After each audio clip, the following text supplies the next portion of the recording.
Junie B. Jones, first grader, Toothless Wonder, Chapter 7, A Stumper. The next morning was school. I put my spit cup into my backpack, and I took it to my bus stop, because Mother said I couldn't take my tooth. But the spit cup was Grandpa's idea. I saved Herb a seat. Then I bounced up and down real excited, because I couldn't wait for him to see me, of course. Finally, we got to his bus stop. I waved to him from the window. Then, I leaned my face real close to the glass, and I smiled my biggest smile. Herb's eyeballs popped out of his head. He ran on the bus zippity quick. "It came out, Herb, it came out," I said. "My tooth came out on Friday, and it's been out ever since." I smiled for him again. "See me, Herb? See how I look? I look fascinating, right? I don't look like Uncle Lou, hardly." Herb's eyeballs kept popping out at me. "Whoa," he said. "Wow." I laughed at that nice comment. I smiled and pointed. "See my tooth hole, Herb? I look cute, right? I don't even look like Uncle Lou, correct?" Herb said wow again. After that, I quick got my backpack and I unzipped the zipper. "Yeah, only wait till you see this, Herbert. I brought something special for you to see." After that, I pulled out the cup and I put it right in his lap. Ta-da! It's my spit cup, Herb. I use this cup to rinse my actual spit.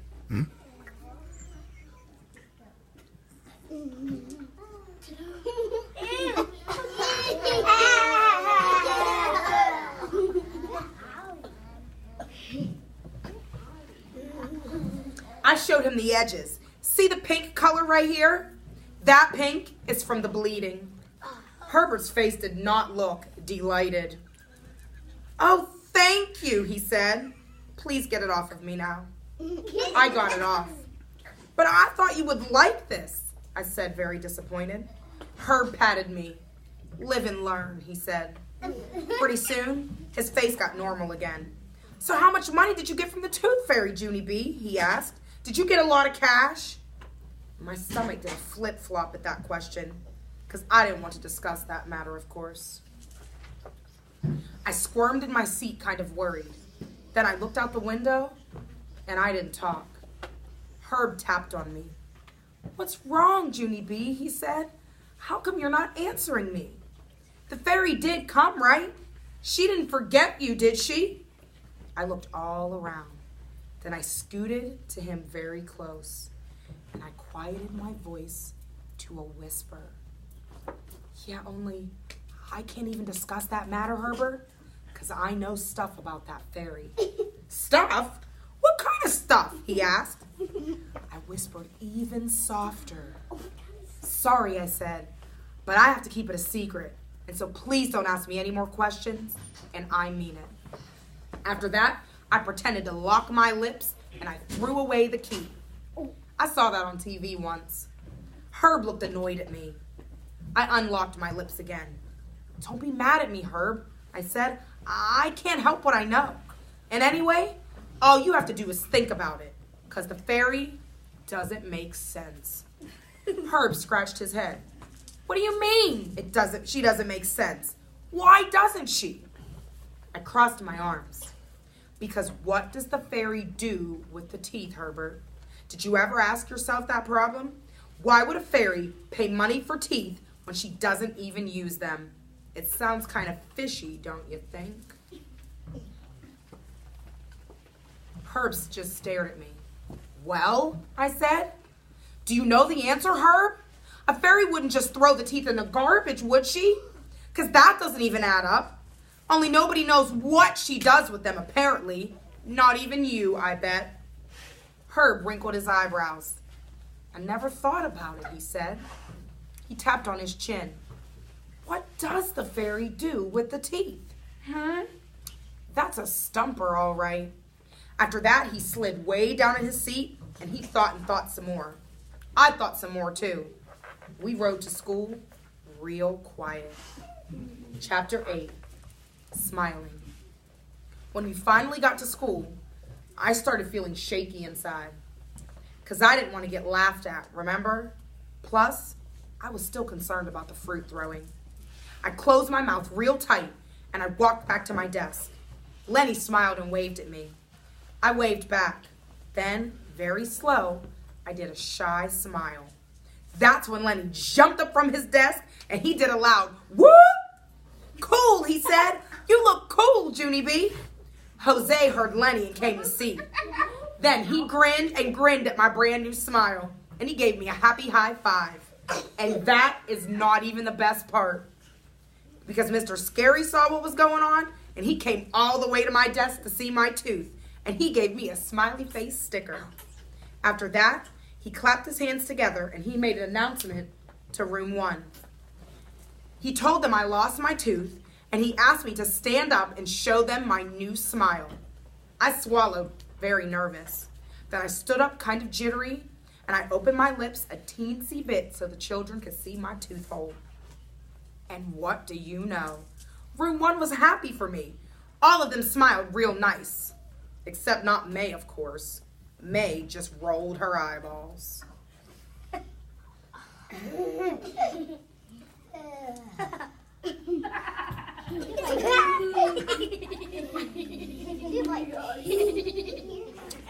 I think you look weird, Junie Jones, she said.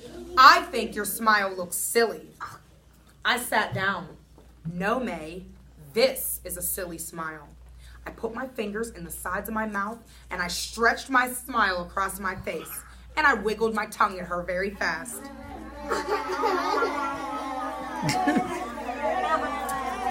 Lenny and Jose laughed and laughed. And guess what? At lunchtime, I made my smile even funnier because Lenny gave me a raisin and I put it right in my tooth hole. And it stuck there very hilarious. Shirley laughed her head off at that joke.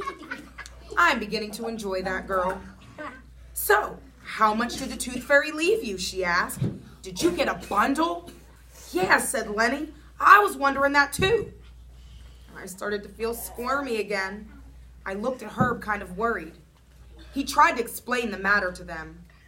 Well, Junie B didn't exactly leave her tooth for the fairy yet, he said. All of the children looked at me. Why, they said.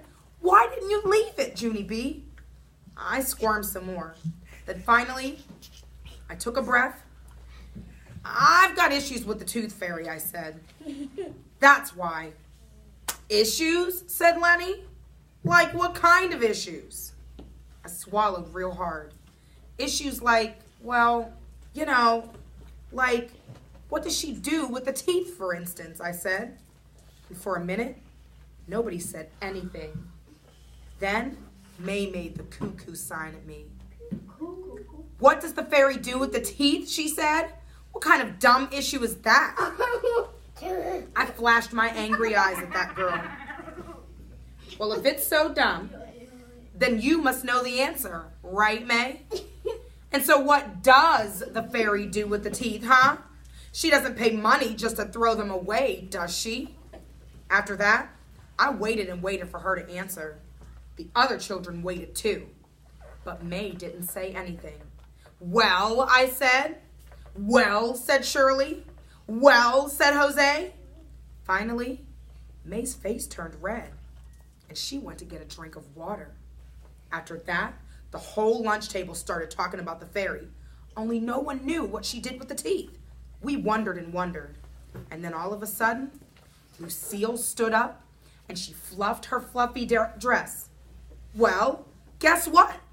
I don't really care what the tooth fairy does with the teeth. All I care about is how much money she leaves. She looked at room 1.